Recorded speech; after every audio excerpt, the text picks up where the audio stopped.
Mysterious Traveler.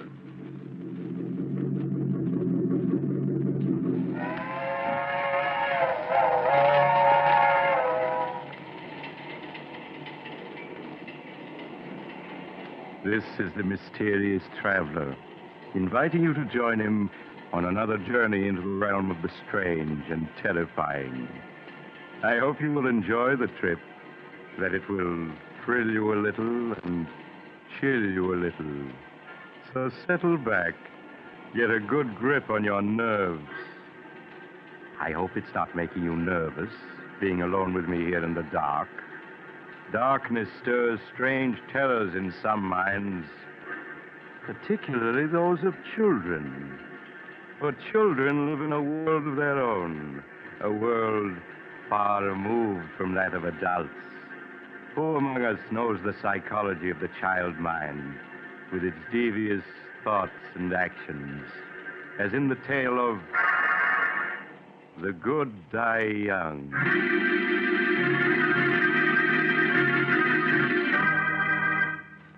Years ago, when I was practicing medicine, I brought a child into the world, a girl who was named Sandra. In the years that followed, she grew into an extremely beautiful and clever child. But my story begins the day that Martha, the housekeeper, was finishing her duties for the last time. Sandra, come in here. I want to see you. Sandra! Were you calling me, Martha? Yes. I told you to come right home after school. Where have you been? Oh, I'm sorry, Martha. I didn't hear you tell me to come home right after school. I'm sorry, truly I am. Save your acting for your father, young lady. It hasn't fooled me for a long time. Sandra, since your mother died, you're becoming more and more of a problem every day. Well, at least after tonight, I won't have to put up with your lies and your 1,001 little tricks. What do you mean, Martha? Your father won't be needing a housekeeper anymore. I'm leaving tonight. But why? Well, I'm not supposed to tell you. But you may as well know now as later. Your father is bringing home a new mother for you tonight. A new mother? Yes, he's just married again. But I don't want a new mother. Daddy and I don't need anyone else. We're happy the way we are. Sandra, stop screaming. I won't have it. Do you hear? I won't have it. Your new mother's a very fine woman. I met her last night. I hate her. I hate her. Daddy's mine and no one else's. She hasn't any right to him. If you don't stop that screaming, I'll tell your father when he comes home tonight. Oh, no, don't do that. I'll be good. But I hate her, and I always will. I'll never stop hating her. That's a fine way to talk. Perhaps I ought to warn the poor woman about Sandra. Well, then it's none of my business. Besides, she'll find out about her soon enough.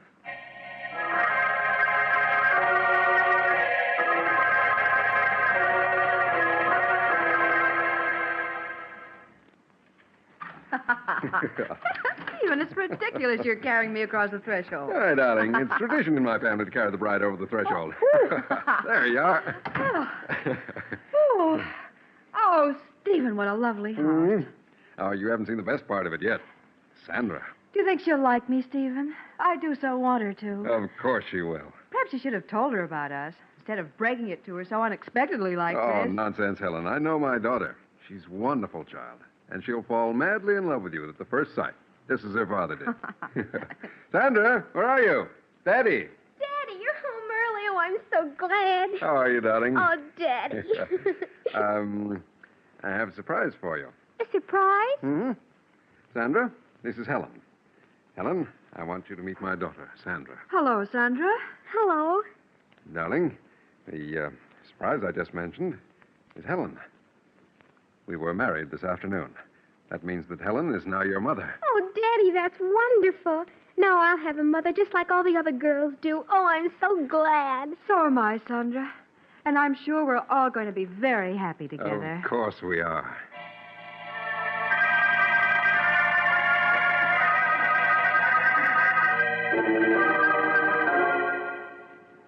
That night, after the family had said goodbye to Martha and seen her off, Sandra was sent to bed. She lay quietly in the darkness, thinking. Occasionally, she would speak softly to her doll, Barbara. She hasn't any right being here, Barbara. Daddy and I were perfectly happy until she came along. Tonight he didn't even notice me, just kept looking at her. Well, she shan't have him. He's always been mine, and he always will be.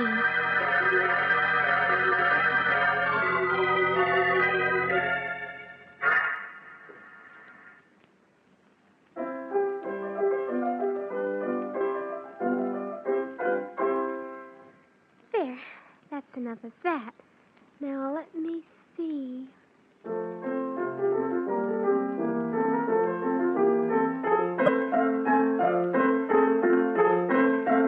Sandra!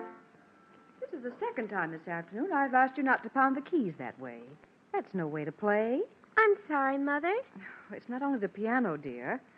There are many other little things. And you pay no attention when I speak to you about them. I don't mean to do them, Mother. I just forget. Well, please try to remember, dear. Now, I want you to play the piano as you did last night for Daddy. He was very pleased. Yes, Mother.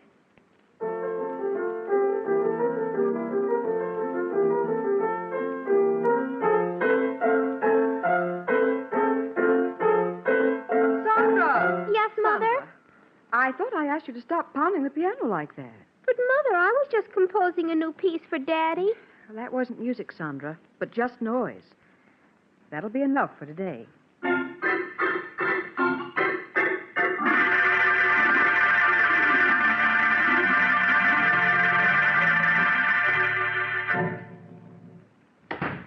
Hello, beautiful.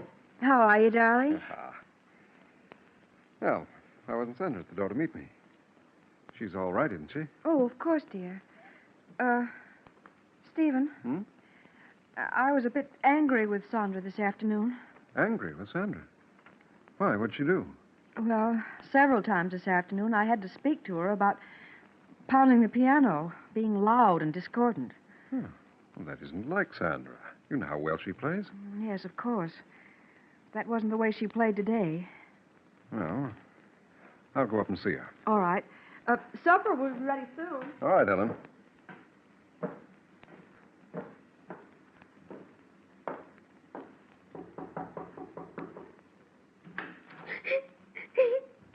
Why, Sandra, what's this? Oh, Daddy, Daddy. Well, what's wrong? You never cry. I was only trying to compose a new piece for your birthday next month. A new piece for my birthday? Yes, I wanted to surprise you. Oh, there, dear. You mustn't cry. I'm sure Mother understands you didn't mean to be bad. Now, here, let me wipe your tears. Oh, Daddy, I love you so. I just wanted to compose something wonderful for you. I understand, darling. Oh, Daddy, you always understand.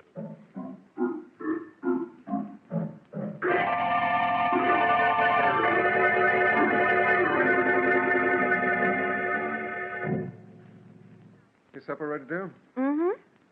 Where's Sandra? She'll be down in a minute. Helen, Yes, Stephen?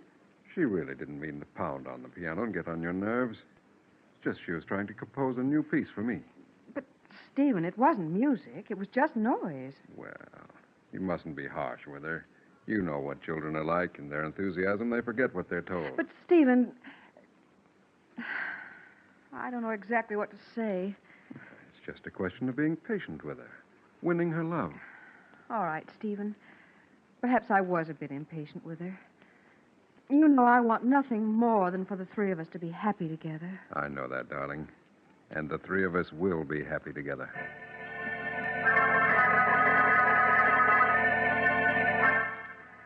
In the weeks that followed, Helen tried to overlook Sandra's slamming of doors, and constant droppings of objects, and other nerve-wracking incidents. In time, she felt, Sandra would come to accept her love and guidance. It was just a matter of patience. Sandra, is that you? Yes, Mother. Please sit down, dear. I want to talk to you. All right, but do hurry. Daddy'll be home soon. Sandra, every day I've been giving you milk money for school. Why haven't you been buying milk with that money? But I have been, Mother. Now, please, Sandra, I won't punish you. I just want to know what you've been doing with that money. I've been buying milk with it. Please, Sandra. Mrs. Gordon, your teacher, told me you haven't bought milk for almost a month now. But I have. She just doesn't Sandra? happen to... I won't have you lying to me. Now, that's your father. We'll see what he has to say about this. You don't understand. You just don't understand. Stephen? Hello, darling. Well, Sandra, what are you crying about? I'm sorry, Stephen, but Sandra's been misbehaving. I think you'd better speak to her. You just don't understand. What's she done, Helen? Well, Mrs. Gordon, her teacher, told me today that for the past month, Sandra hasn't been buying milk with her milk money. Is that true, Sandra? And what's worse, Stephen, when I asked Sandra about it, she lied and said that she had been buying milk at school. Why, Sandra, it isn't like you to lie about things. I didn't mean to lie about it. I just wanted to keep it a surprise. What a surprise. Your birthday present. Oh? I saved my milk money so that I could buy you a pipe. It's here in this box. But, Sandra, you know I'd have given you money to buy a birthday present for Daddy. It isn't the same thing. I wanted to buy him a present with my own money. Oh, I'm sorry, Sandra. Well, you might have told me about it when I asked you. And then it wouldn't have been a real surprise. I did want to surprise Daddy, so... But you have, darling. This is a beautiful pipe. No, the surprise is spoiled. Your birthday isn't till tomorrow. Well, this is much better, darling. It means I'll be able to smoke this pipe tonight. Oh, now, please stop crying. You go upstairs and wash your face and hands, huh? All right, Daddy. I'm sorry, Stephen, but I had no idea what she'd done with the money, and she did lie when I asked her about it. Well, if you'd only have a little more faith in her, Helen. I know it's difficult to understand her at times, but that's because as a child she looks at things differently. I'm sorry, Stephen, if you think I've failed with her. Oh, but you haven't, Helen. I'm sure that in time she'll come to love you as much as she loves me. I don't know, Stephen. I often wonder about that.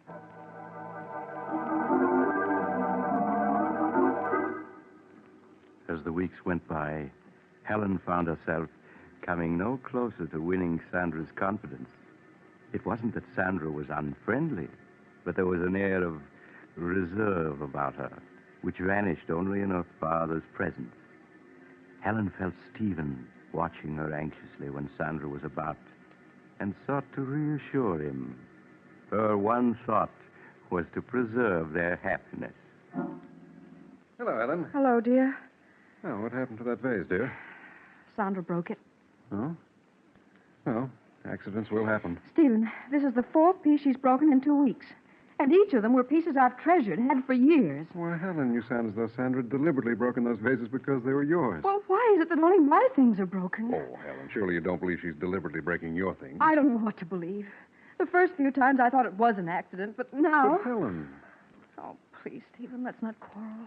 Perhaps I'm wrong. I admit I haven't any proof. It's just all the little things adding up. Helen, what are you talking about? Oh, you wouldn't understand even if I told you. Where's Sandra? In her room, I suppose. Well, I'll go up and see what she's doing. Huh? All right.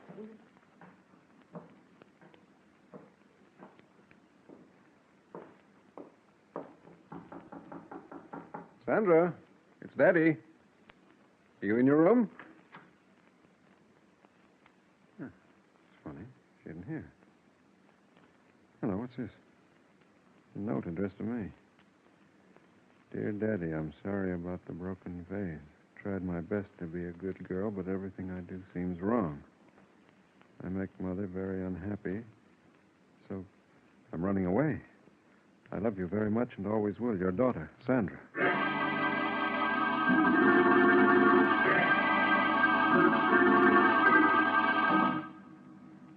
After searching vainly for an hour in the dark and cold, Stephen returned and notified the police. All through the long hours of the night, he and Helen sat up, not saying a word, each afraid to speak, for fear of what might be said. As the first rays of dawn showed, the doorbell rang. Stephen rushed to answer it. Mr. Hamilton? Sandra. Oh, Daddy. Darling, everything's all right now. I'm the police matron from the 55th Street station, Mr. Hamilton. One of the officers on the force just found her. Thank you. Thank you very much for bringing her home. Oh, that's all right, Mr. Hamilton. It's our job. Goodbye. Goodbye. There, dear. Don't cry. Oh, Daddy, it was so dark out there. And I thought I'd never see you again. What a thing to say. How do you feel, Sandra? Do you want me to take her, Stephen, and put her to bed? No, I'll do it, Helen. All right, Stephen. Just as you say.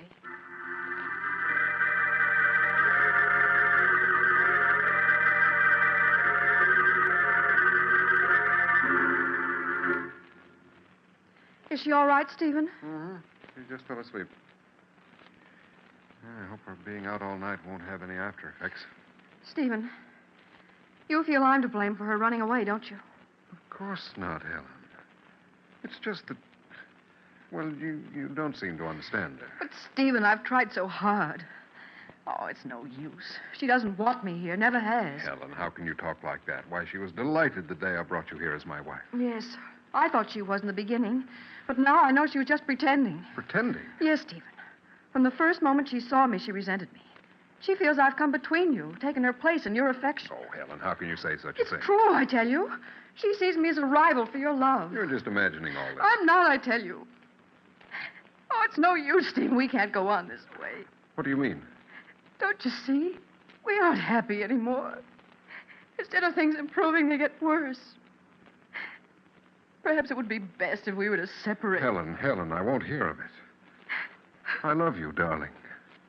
I wouldn't want to live without you.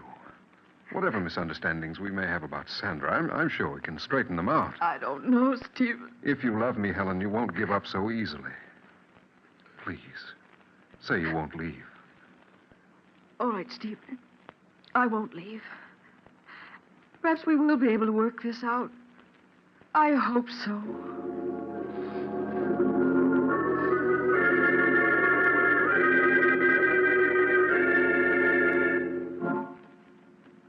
Sandra, you awake, darling? Yes, Daddy. Sandra, Mother and I were very upset when you ran away last night. Mother seems to think you ran away because you couldn't get along with her. She felt so badly about it, she wanted to go away. She did? Yes. But I told her how much we both loved and needed her. So she's promised to stay. Oh. I see. Sandra, you will try to be a good girl and do as Mother wants, won't you? It would make Daddy very happy. Oh, Daddy, I'd do anything to make you happy, anything. That's a good girl, darling. Now, you get up and get dressed, huh? I'll wait for you downstairs. All right, Daddy. He just doesn't understand. He should have let her go, but she's still here. And she's going to stay. I won't have it. I won't have it. I hate her. I hate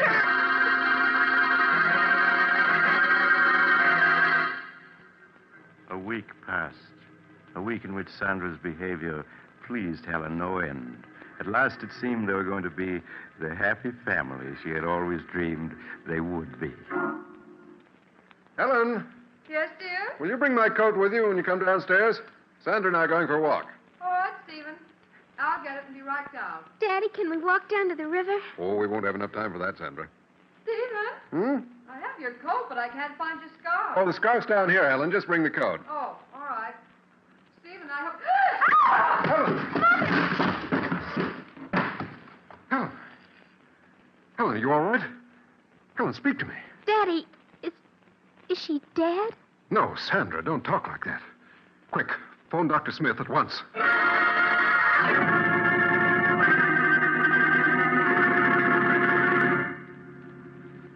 I arrived at the Hamilton home to find Helen suffering from shock, but otherwise unhurt. I was somewhat disturbed, however, to find her very nervous and run down. She'll be all right, won't she, Doctor? Yes, of course. I'm going to leave you a prescription, Mrs. Hamilton. It's something that will help quiet your nerves. You ought to take it twice a day. Here's the prescription, Mr. Hamilton. Thank you, Doctor. I'll have it filled at once. Well, Sandra, how are you? You've been so quiet, I hardly knew you were here. I'm fine, thank you. You're growing up to be quite a young lady. Are you still troubled by nightmares? Yes, she still has them once in a while. No, it's just her nerves. If she continues to have them, you might give her some of the medicine I've prescribed for your wife. Well, I must be leaving. Goodbye, Mrs. Hamilton, and stay in bed a few days. I will, Doctor. Goodbye. Goodbye, Goodbye. Doctor. Well, darling, you gave us quite a scare. Yes, I slipped on something on the top step. You must have slipped on a marble, dear. I found 7 or 8 of them on the top step. Marble? Sandra, were they your marbles? No, Mother. They belong to Margie. She must have left them on the stairs when we were playing here. Oh, I see. It wasn't my fault. Truly it wasn't. Of course it wasn't, Sandra. Mother knows you wouldn't leave marbles lying around where she could slip on them. Isn't that so, Ellen? Yes, Stephen. I'm sure Sandra wouldn't want anything to happen to me.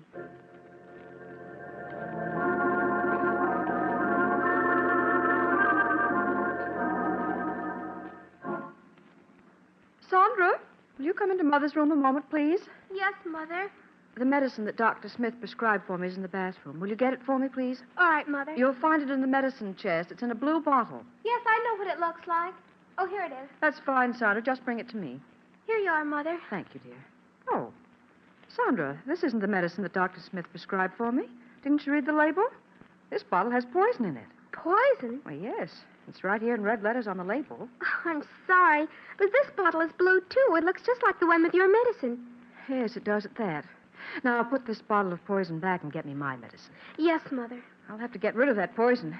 It's too dangerous to keep in the medicine chest. Would have been awful if you took the poison, wouldn't it, Mother? Or you might have died.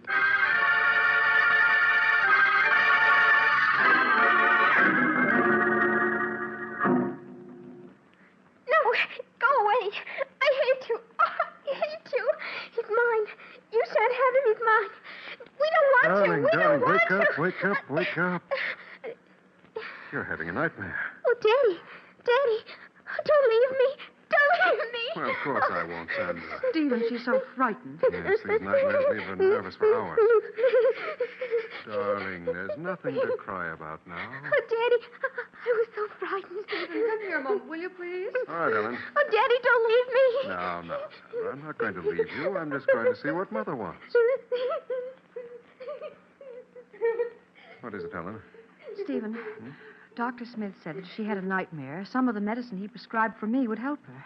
Well, Sandra doesn't like taking medicine. But this medicine's very easy to take, and it'll have her asleep in no time. Oh, if you think it's best. Yes, I'm sure it is. Now, you go back to Sandra while I get the medicine and a glass. All right, Ellen. Now, Sandra, you must stop your crying. Daddy's here. Don't go away, Daddy. I want you to stay with me. Of course I'll stay with you. What were you dreaming about, dear? I don't know. It was all so mixed up. Oh, Daddy, will you always love me more than anybody else in the world? Of course. Now, stop your crying. All right, Stephen, I have it. Now, if you just have Sandra sit up. Come on, darling. Sit up now. That's it. What's Mother doing? She's pouring you some medicine. It'll help you sleep, darling. Medicine? Yes. It's the same medicine Mother takes for her own nerves. No, I don't want it. Now, please, Sandra. It'll make you feel much better. No, don't come near me. I don't want But, it. Sandra, Mother takes it twice a day. There's nothing to it. No, I won't take it. I won't. Perhaps you'd better let it go, Helen. Nonsense, Stephen. She'll have us up all night if she doesn't take it. All right. Now, Sandra, stop being a baby and take this medicine. No, Daddy, don't let her make me take it. Don't let her. Sandra, are you going to let me give you this quietly, or do I have to make you take it? No, it'll kill me. I know it will. Here, let me hold your head. That's it. No. Now, Sandra, stop clenching your teeth. Open your mouth. Do you hear? Daddy, don't let her. There, you've taken it. All this fuss over nothing. Helen, she's choking. Daddy, it burns. Sandra, what's wrong? It's burning me. Daddy, help me. Help me. I can't breathe. Helen, quick. Call Dr. Smith. Tell him it's an emergency.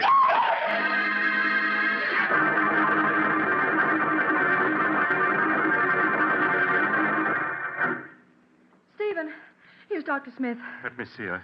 She's been unconscious for 10 minutes now. Doctor, you must do something.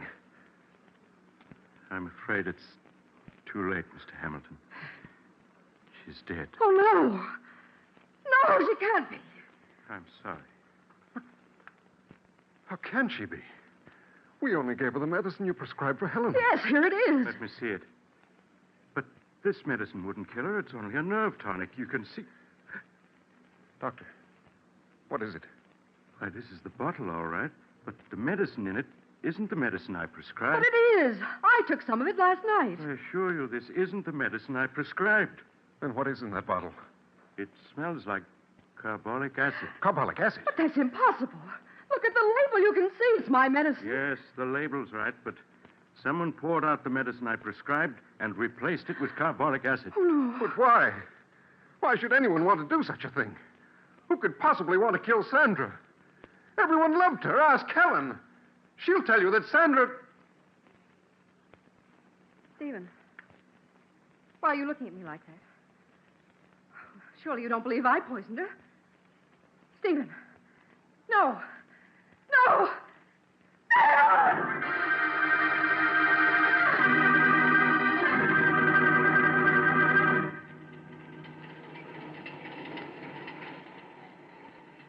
This is the mysterious traveler again.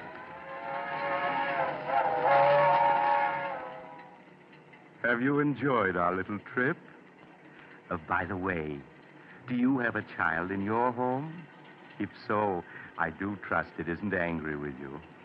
You can't be too careful with children. Why, I recall another child who, after being punished by his parents, took a razor and... Oh, you're getting off at the next stop. I'm sorry. Perhaps you'll join me again soon. I take this same train every week at the same time.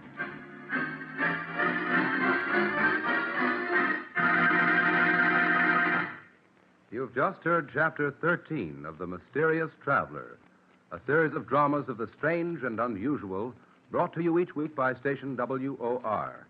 In tonight's program, The Good Die Young, Betty Jane Tyler played Sandra. The Mysterious Traveler, written by Bob Arthur and David Kogan, is directed by Jock McGregor. Original music was played by Doc Whipple.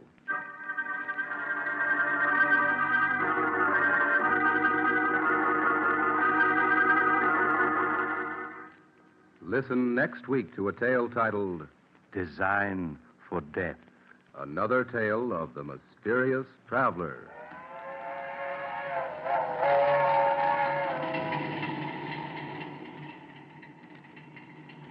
The Mysterious Traveler is presented by WOR Mutual every Sunday at 7 over most of these stations. This is Mutual.